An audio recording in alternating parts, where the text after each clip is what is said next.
आता बातमीपत्रामध्ये बातम्या पाहणार आहोत। वेगवान स्वरूपात सुरुवात करूया। दीनानाथ मंगेशकर रुग्णालयाच्या कारभाराबाबत राज्य सरकारसमोर 2 अहवाल सादर करण्यात आले। दरम्यान चौकशी समिती अहवालावर आजच्या कॅबिनेटमध्ये चर्चा होण्याची शक्यता आहे। आज राज्य मंत्रिमंडळाला दोन्ही अहवालांची माहिती दिली जाणार असून तिसऱ्या अहवालानंतर अंतिम अहवाल मुख्यमंत्र्यांना सादर करण्यात येणार आहे। प्रभादेवी पुलाच्या मुद्द्यावर आज उबाठा शिवसेनेकडून आंदोलन करण्यात येणार आहे। प्रकल्पातील विविध समस्या आणि स्थानिकांच्या सुविधांकडे प्रशासनाचं लक्ष वेधण्यासाठी हे आंदोलन करण्यात येणार आहे। शिवसेना खासदार रवींद्र वायकर यांनी प्रथमच नवी दिल्ली इथे आंबा महोत्सव आयोजित केलेला आहे। या महोत्सवात कोकणात उत्पादित दर्जेदार हापूस आंबा दिल्लीकरांसाठी उपलब्ध करून दिला जाणार आहे। बुधवार 30 एप्रिल रोजी होणाऱ्या या आंबा महोत्सवाला पंतप्रधान नरेंद्र मोदी उपस्थित राहणार आहेत। मुंबईतील दीर्घकाळ प्रलंबित असलेल्या मुंबई मेट्रो 2B मार्गावर लवकरच प्रवासी सेवा सुरू होणार आहे। या मार्गावरील चेंबूर डायमंड गार्डन ते मंडाले मानखुर्द स्थानकादरम्यान मेट्रोची चाचणी अर्थात ट्रायल रन केली जाणार आहे। राज्य सरकारने लाडकी बहीण योजनेतील 8 लाख लाभार्थ्यांचं वेतन कमी करण्यात आलेलं आहे, कारण त्यांना नमो शेतकरी महासन्मान निधी या दुसऱ्या सरकारी योजनेअंतर्गत देखील लाभ मिळत होता। नमो शेतकरी कार्यक्रमाअंतर्गत त्यांना आधीच 1000 रुपये मिळत असल्यानं त्यांना लाडकी बहीण योजनेतून मिळणाऱ्या दरमहा 1500 रुपयांऐवजी 500 रुपये मिळणार आहेत। यंदा मान्सून नियोजित वेळेपेक्षा 4 ते 5 दिवस आधीच केरळमध्ये येण्याची शक्यता शास्त्रज्ञांनी वर्तवली आहे। गेल्या 4 ते 5 दिवसात वातावरणात मोठे बदल झाले असून मान्सूनच्या हालचाली अंदमानात दिसण्यास सुरुवात होते। हवेचे दाब, समुद्राचे तापमान आणि वाऱ्यांची दिशा त्याचे संकेत देत आहेत। राज्यात अनेक भागात पावसाला पोषक वातावरण निर्माण झालंय। मध्य महाराष्ट्रातील काही भागात पुढील 4 दिवस ढगाळ वातावरण आणि हलक्या सरींचा अंदाज हवामान खात्यानं वर्तवलाय, तर दुसरीकडे राज्यात उन्हाचा तापही वाढतो। उत्तर भारतासह गुजरातमध्ये बहुतांश ठिकाणी कमाल तापमान 40 अंश नोंदवण्यात येते। तेथील तप्त वारे मुंबईकडे वाहत आहेत आणि याच तप्त वाऱ्यांमुळे आता महामुंबईमधील शहरं तापलेली आहेत। मुंबईतही पारा वाढण्याची शक्यता आहे। राज्यात सर्वत्र तापमानात वाढ झाली असताना पाणीपुरवठा करणाऱ्या जलाशयांमधील साठाही आटू लागल्यानं चिंतेचे ढग निर्माण झालेले आहेत। जलाशयांमध्ये सध्या एकूण क्षमतेच्या 41% पाणीसाठा शिल्लक आहे। यामध्ये पुणे विभागात सर्वात कमी, तर कोकणात जवळपास 50% साठा शिल्लक आहे। चिपळूणच्या पूरमुक्तीसाठी महत्त्वाच्या ठरणाऱ्या नलावडा बंधाऱ्याच्या ठिकाणी संरक्षक भिंत बांधली जाते। या बंधाऱ्याचं काम गेल्या 2 महिन्यांपासून सुरू असून हे काम आता अंतिम टप्प्यात आलंय। हे काम 15 मे पर्यंत पूर्ण होईल असं सांगितलं जातं। केंद्र सरकारनं गोंदिया बल्लारशा रेल्वे मार्गाच्या दुसऱ्या लाईन बांधकामाला मंजुरी दिली आहे। या रेल्वे मार्गावर अनेक महत्त्वाची स्थानकं असून या स्थानकावर एक्सप्रेसला थांबा मिळावा अशी मागणी करण्यात आली। यवतमाळच्या महागाव तालुक्यातील बाबासाहेब नाईक सहकारी सूतगिरणी नियमबाह्यपणे शासनाच्या परवानगीशिवाय भाडेतत्वावर दिल्याचा आरोप होतोय। या संदर्भात वस्त्रोद्योग आयुक्तांकडे तक्रार करण्यात आली आणि त्यानंतर वस्त्रोद्योग आयुक्तांनी या प्रकरणी चौकशीचे आदेश दिले। सोलापूर जिल्ह्यात अवकाळी पावसामुळे पिकांचं मोठं नुकसान झालं। 148 हेक्टरवरील पिकांना अवकाळीचा फटका बसल्यानं बळीराजा आर्थिक संकटात सापडलाय। सोलापुरात सोमवारी उच्चांकी तापमान पाहायला मिळालं। तापमानाचा पारा 42 अंशांवर गेल्यानं सोलापूरकर चांगलेच हैराण झाले। वर्ध्याच्या देवळी येथील बस स्थानकाचं पालकमंत्री पंकज भोयर यांच्या हस्ते लोकार्पण करण्यात आलं। यावेळी लांब पल्ल्याच्या गाड्यांसह जलद बस थांबवण्याच्या सूचना देखील देण्यात आल्या, तर देवळी पुलगाव आगारात नव्या बस दाखल होतील अशी माहिती देखील पंकज भोयर यांनी दिली। शिक्षण हक्क कायद्याअंतर्गत आरटीई प्रवेश प्रक्रियेमध्ये दुसऱ्या फेरीतील प्रवेशाची मुदत आज संपणार आहे। दुसऱ्या प्रतीक्षा यादीतून आतापर्यंत 1703 विद्यार्थ्यांचे प्रवेश निश्चित झालेत, तर एकूण प्रवेश सोमवारपर्यंत 83,366 इतके झालेले आहेत। मुंबई एपीएमसीमध्ये बाजारात कोकण आणि परराज्यातील तब्बल 1,19,288 पेट्या आणि क्रेटची आवक झाली आहे। या हंगामातील कोकण हापूसच्या 84,000 पेट्यांची रेकॉर्ड ब्रेक आवक एका दिवसात झाल्याची नोंद झाली आहे। सध्या 4 डझनच्या पेटीचा दर आता 1000 ते 3,500 रुपयांवर आला आहे। राज्यात केवळ 3.25 महिन्यात 212 गुन्ह्यांमध्ये 308 लाचखोरांनी 89,79,70,000 रुपयांची लाच घेतल्याचं एसीबीच्या कारवाईतून समोर आलंय। यामध्ये 30 क्लास 1 अधिकाऱ्यांचा समावेश आहे। विशेष म्हणजे राज्य सरकारच्या 47 खात्यांपैकी 30 खाती 3.25 महिन्यात लाचखोरीच्या यादीत आली आहेत। मुंबई महापालिकेत चक्क ज्येष्ठ नागरिकांना देखील नोकरीची संधी देण्याचा निर्णय घेण्यात आलाय। यासाठी वयाची मर्यादा 65 ते 70 वर्षांपर्यंत ठेवण्यात आली आहे. मुंबई पालिकेनं सार्वजनिक आरोग्य खात्याच्या अखत्यारीमध्ये येणाऱ्या मुंबई जिल्हा क्षयरोग नियंत्रण संस्थेसाठी वैद्यकीय अधिकाऱ्यासह अन्य कर्मचाऱ्यांची भरती करण्याचा निर्णय घेतला आहे. महाराष्ट्रानं जीएसटी संकलनात आपलं अव्वल स्थान कायम राखलंय. उत्तर प्रदेश, कर्नाटक, तामिळनाडू आणि गुजरातसह इतर राज्यांना मागे टाकत 2024-25 या आर्थिक वर्षात महाराष्ट्रानं 2,25,319 कोटी रुपयांचा महसूल गोळा करत उत्तुंग भरारी घेतली आहे. हा महसूल राज्याच्या एकूण कर महसुलातील 60% जास्त आहे. 12वी नंतर पदवी शिक्षणासाठी गेल्या वर्षीच्या तुलनेत मुंबई विद्यापीठाच्या अंतर्गत असलेल्या महाविद्यालयामध्ये कला शाखेत प्रवेश घेणाऱ्यांची संख्या घटली आहे. प्रथम वर्षासाठीचे प्रवेश कमी झाल्याची माहिती समोर आली आहे. पालघर वगळता मुंबई, रायगड, रत्नागिरी आणि यंदा गेल्या वर्षीच्या तुलनेत कला शाखेतील सिंधुदुर्गमध्ये प्रवेश कमी झाल्याचं विद्यापीठानं दिलेल्या आकडेवारीमधून स्पष्ट झालं. आरे ते कुलाबा भुयारी मेट्रो मार्गिकेच्या बीकेसी ते वरळीपर्यंतच्या दुसऱ्या टप्प्यातील मेट्रो सेवेचा मुहूर्त ठरेन असा झालाय. या मार्गावर मार्च अखेरीस प्रवासी सेवा सुरू करण्याचं उद्दिष्ट सरकारनं ठेवलं होतं. ती डेडलाईन हुकल्यानंतर आता एप्रिलमध्ये प्रवासी सेवा सुरू करण्याचं ठरवलंय. मात्र मेट्रो रेल सुरक्षा आयुक्तांमार्फत सुरक्षाविषयक तपासणी स्लो ट्रॅकवर असल्यामुळे नवीन डेडलाईन देखील हुकण्याची शक्यता वर्तवली जाते. उन्हाळ्यात बच्चे कंपनीपासून सर्वांनाच मे महिन्याच्या सुट्टीमध्ये वेध लागलेले आहेत. ते मामाच्या गावाला जायचे. आता लालपरीतून आपल्या गावाला जाता येणार आहे आणि त्यासाठी एसटीच्या रायगड विभागातून 16 जादा उन्हाळी बसेस सोडण्याचा निर्णय घेण्यात आलाय. विशेष म्हणजे या जादा बसेस 15 जूनपर्यंत सोडल्या जाणार आहेत.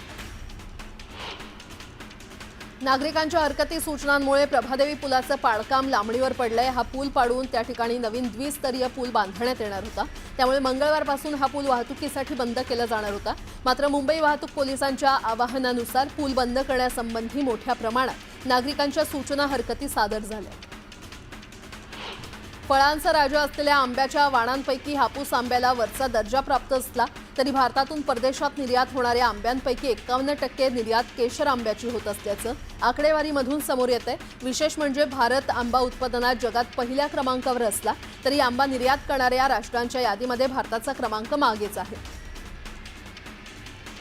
मुंबईत दरवर्षी पावसाळ्यापूर्वी 80% नालेसफाई झालीच पाहिजे असा इशारा पालिका आयुक्तांनी दिलाय. मात्र याला अभियंता आणि कंत्राटदारांनी वाटाण्याच्या अक्षता लावल्यात. केवळ 12% काम पूर्ण झालं असून 1.5 महिन्यात 68% काम कसं पूर्ण होणार असा सवाल नागरिकांनी उपस्थित केलाय.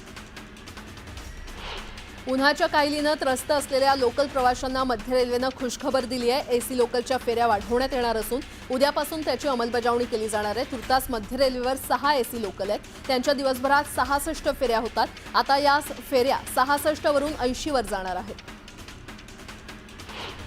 सोन्या चांदीच्या भावामध्ये वाढ कायम आहे. सोनं 94,000 प्रति तोळ्यावर पोहोचले आणि मागील आठवड्यापासून सोन्याच्या दरात पुन्हा वाढ सुरू झाली आहे. तर जीएसटी सकट 1 तोळं सोनं घेण्यासाठी आता 96,820 रुपये मोजावे लागणार आहेत.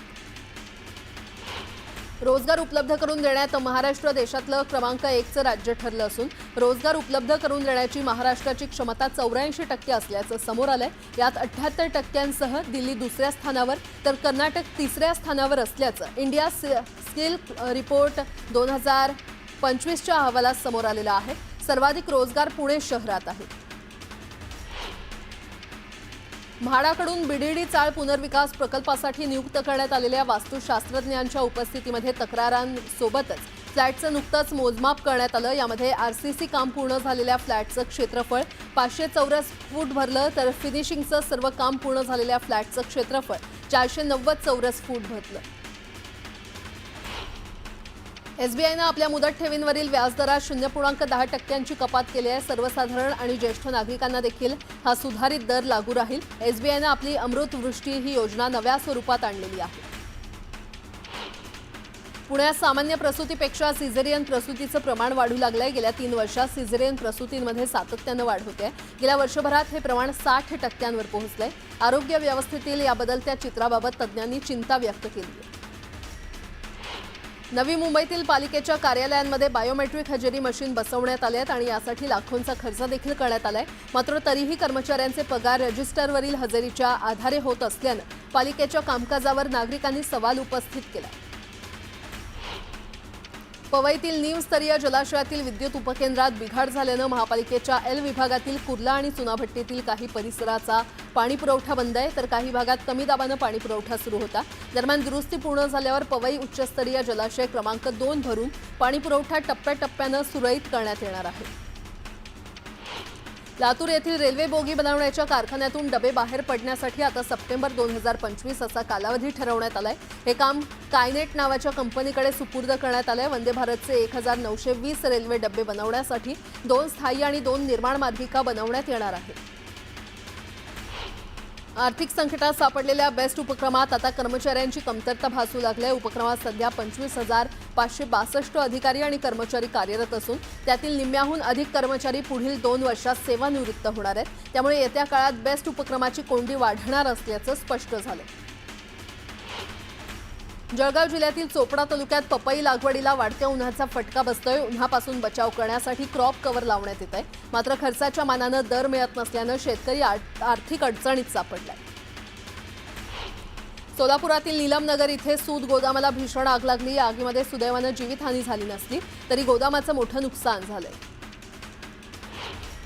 दरमहा 7,500 रुपयांपेक्षा जास्त मेंटेनन्स शुल्क देणाऱ्या गृहनिर्माण सोसायट्यांमधील घर मालकांना आता 18% वस्तू आणि सेवा कर भरावा लागणार आहे। याकरता गृहनिर्माण संस्थेची वार्षिक उलाढाल 20 लाख रुपयांपेक्षा जास्त असायला हवी।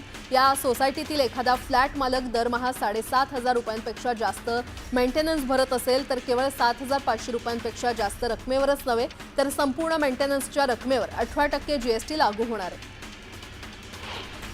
पुण्यामध्ये होणाऱ्या एमपीएससी विद्यार्थ्यांच्या आंदोलनाला अखेर पोलिसांनी परवानगी दिली आहे। आजची परवानगी न देता पोलिसांकडून उद्याची परवानगी देण्यात आली आहे। आज विद्यार्थ्यांचं एक शिष्टमंडळ आयोगाला भेटणार आहे। शालेय परीक्षांच्या काळात आता राष्ट्रीय पोषण अभियानाबाबत शाळांनी पोषण पंधरवडा जनजागृती करण्याचं परिपत्रक शिक्षण विभागानं जारी केलंय। अभियानात संतुलित आहार कसा करावा, पोषणाची काळजी कशी घ्यावी, आरोग्य यासंदर्भात शिक्षक आणि पालकांची चर्चासत्र आणि कार्यशाळा आयोजित करावी असे निर्देश देण्यात आले। देशातील 7 प्रमुख शहरांमध्ये झालेल्या विक्रीमुळे जानेवारी-मार्च तिमाहीच्या अखेरीस रिकाम्या घरांची संख्या वर्षानुवर्ष 4% घसरून सुमारे 5.6 लाख युनिटवर आलेली आहे। 2024-25च्या कालावधीत सुमारे 68,616 विविध वयोगटातील स्त्री पुरुष बेपत्ता झालेत। त्यात ज्येष्ठांचं हे प्रमाण 4,427 इतकं आहे, तर या हरवलेल्या ज्येष्ठांमध्ये स्मृतिभ्रंशांमुळे घरची वाट चुकणाऱ्या ज्येष्ठांचं प्रमाण लक्षणीय आहे, असं सामाजिक संस्थांचं निरीक्षण आहे। राज्यातील थंड हवेची ठिकाणं म्हटली की महाबळेश्वर, पाचगणी, माथेरान आणि चिखलदरा अशा हिल स्टेशनकडे पावलं वळतात। मात्र थंड वातावरणासाठी प्रसिद्ध असलेली ही स्थळं देखील आता उकाड्यानं हैराण झाली आहेत। एप्रिलच्या दुसऱ्याच आठवड्यात पारा 38 अंशांवर गेलाय। आरटीओनं मागील 5 वर्षात मुंबई शहर आणि उपनगरामध्ये एकूण 4,414 वाहन चालकांवर कारवाई करत त्यांचं ड्रायव्हिंग लायसन्स विविध कारणांसाठी रद्द केल्याचं समोर आलंय। विद्यार्थ्यांच्या शैक्षणिक प्रगतीसाठी तसंच मानसिक आणि शारीरिक आरोग्याच्या दृष्टीनं शाळांमध्ये स्मार्टफोन वापरावर तातडीनं बंदी घालण्याची मागणी करण्यात येते। या संदर्भात विदर्भ वैधानिक विकास मंडळाचे माजी तज्ज्ञ सदस्य मंडळानं ही मागणी केली आहे। पार्किंगची समस्या सोडवण्यासाठी सध्या पालिकेनं शहरात ठिकठिकाणी स्वयंचलित वाहनतळं उभारण्याचं निश्चित केलंय। त्याच अनुषंगानं वाहनतळ उभारण्यास मंजुरी देण्यात आलेली आहे। मात्र माटुंगा येथील वाहनतळाला स्थानिकांकडून विरोध होत असल्यानं पालिका वाहनतळाचा प्रस्ताव गुंडाळण्याच्या तयारीत आहे। दीनानाथ मंगेशकर रुग्णालयाकडे मिळकत कराचे तब्बल 22 कोटी रुपये थकीत असल्यानं पुणे महापालिकेनं या रुग्णालयाला जप्तीची नोटीस पाठवली आहे। 2 दिवसात रक्कम जमा करावी, अन्यथा पुढील कारवाई केली जाईल असा इशारा देखील दिला होता। या थकीत मिळकत कराबाबत येत्या 2 दिवसात पालिकेत सुनावणी होणार आहे। उन्हाळी सुट्ट्यांमध्ये सहलीचा आनंद घेण्यासाठी पुणे महानगर परिवहन महामंडळाकडून पर्यटकांसाठी खास पर्यटन बस सेवा सुरू केली आहे। त्यामुळे यंदाच्या उन्हाळी सुट्ट्यांमध्ये या वातानुकूलित पर्यटन बस सेवेचा पर्यटक आणि भाविक प्रवाशांनी लाभ घ्यावा असं आवाहन पीएमपी प्रशासनाकडून करण्यात आलं। मध्य रेल्वेवरील शिव स्थानकासमोरील वाहतूक पूल गेल्या 8 महिन्यांपासून बंद आहे। धारावीतून शिव स्थानकात जाण्यासाठी असलेला भुयारी मार्ग बंद करण्यात आलाय। पूल पाडण्याच्या कामामुळे अनेक मार्ग बंद करण्यात आल्यानं स्थानकात ये-जा करताना प्रवाशांची दमछाक होते। ट्रेड सर्टिफिकेट नसतानाही दुचाकींची वाढलेली विक्री, एकाच ट्रेड सर्टिफिकेटवर अनेक दुकानं थाटणं आणि एकापेक्षा अनेक ब्रँडच्या गाड्या विकणं असे गैरप्रकार सर्रास घडत आहेत। आरटीओनं अशा विक्रेत्यांवर कारवाई केली असली तरी त्यांच्यावर नियंत्रण नसल्याचं फेडरेशन ऑफ ऑटोमोबाईल डीलर्स असोसिएशनचं म्हणणं आहे. तेलंगणा सरकारनं अनुसूचित जाती वर्गीकरणाच्या अंमलबजावणीबाबत एक सरकारी आदेश जारी केलाय. असा आदेश काढणारं हे देशातलं पहिलं राज्य बनलं. मुंबईत भटक्या कुत्र्यांप्रमाणे भटक्या मांजरींचा त्रासही दिवसेंदिवस वाढत असून त्यांच्यामुळे सार्वजनिक ठिकाणी अस्वच्छता आणि आरोग्याच्या तक्रारी होत आहेत. या पार्श्वभूमीवर भटक्या कुत्र्यांप्रमाणेच आता भटक्या मांजरींचंही नियमित सर्वेक्षण करण्याचा निर्णय महापालिकेनं घेतलाय. अलिबाग जिल्ह्यामध्ये झालेल्या पशुगणनेचा प्राथमिक अहवाल पशुसंवर्धन विभागाला प्राप्त झालेला आहे. पशुगणनेचं काम 100% पूर्ण झालंय. मात्र जिल्ह्यातील गाय आणि म्हशींसह मेंढ्यांची संख्या घटली आहे. केंद्र सरकारकडून प्राधान्य योजनेतील लाभार्थ्यांना मिळणाऱ्या अन्नधान्यापैकी काही धान्य शिल्लक राहत असून हे सर्व धान्य लाभार्थ्यांना वितरित या योजनेतील लाभार्थ्याच्या उत्पन्नाचे निकष नव्यानं तपासले जाणार आहेत. त्यासाठी राज्यस्तरावर एक समिती स्थापन करण्यात आली. जुनं वाहन विक्री आणि खरेदी करताना कोणतीही फसवणूक होऊ नये यासाठी पुणे आरटीओ विभागाकडून जुन्या वाहन विक्रेत्यांना अधिकृत परवाना देण्यात येणार आहे. त्यामुळे वाहन खरेदी आणि विक्री करणाऱ्या ग्राहकांच्या अडचणी आता दूर होणार आहेत. राजघराण्यांचा वारसा लाभलेला गोवळकोंडा ब्लू नावाचा अत्यंत दुर्मिळ हिऱ्याचा 14 मे रोजी लिलाव होणार आहे. जिनेवा येथील क्रिस्टीज या मॅग्निफिकंट ज्वेल्समध्ये या हिऱ्याला लिलाव होईल. गोवळकोंडा ब्लू हिरा एकेकाळी इंदोर आणि बडोदा येथील महाराजांच्या संग्रही होता.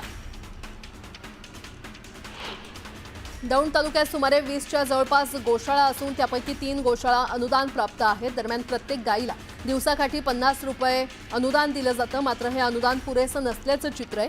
परिणामी गोशाळा चालवणाऱ्यांना मोठी कसरत करावी लागते.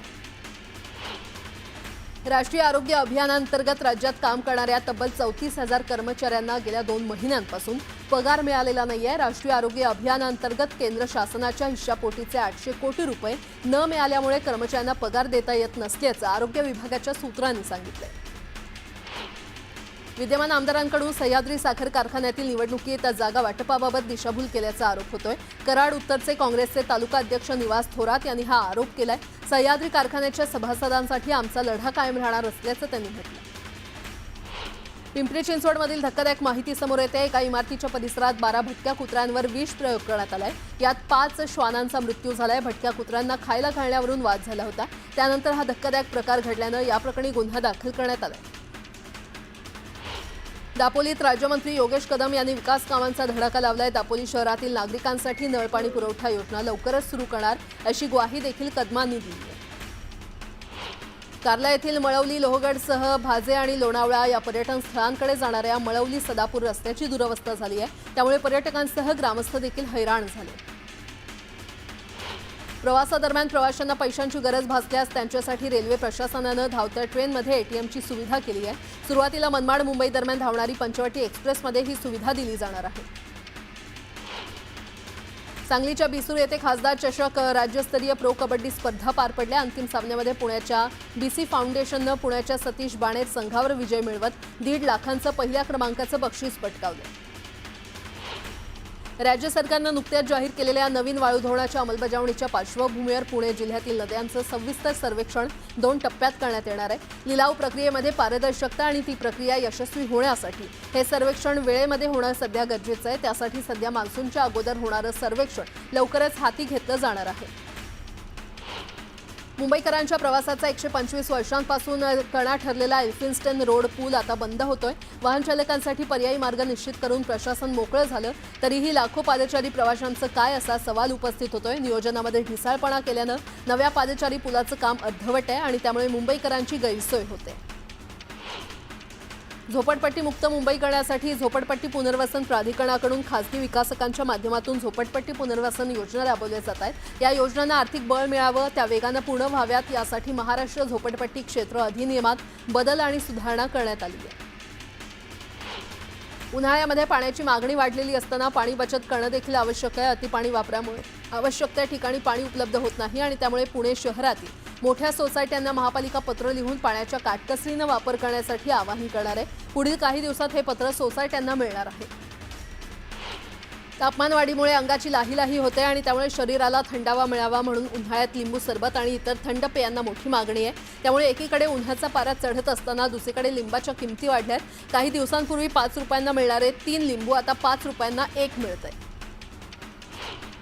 केंद्रीय मंत्री नितीन गडकरी यांनी टोलबाबत मोठी घोषणा केली आहे. 15 दिवसात अशी पॉलिसी येईल की टोलबाबत कोणतीच तक्रार राहणार नाही, असं नितीन गडकरी यांनी म्हटलं. सरकारकडून सवलतीपोटी मिळणारी रक्कम वेळेत मिळत नसल्यानं एसटी कर्मचाऱ्यांच्या वेतनासाठी महामंडळाला जुळवाजुळव करावी लागते, असं वरिष्ठ अधिकाऱ्यांनी सांगितलं. राज्य परिवहन महामंडळाच्या बसगाड्यांमधून दरमहा 15 ते 16 कोटी प्रवास करत असतात. त्यातील सवलतीमध्ये प्रवास करणाऱ्या विशेषतः लाडक्या बहिणींची संख्या 5 कोटी आणि ज्येष्ठ नागरिकांची संख्या 2 कोटींपर्यंत आहे.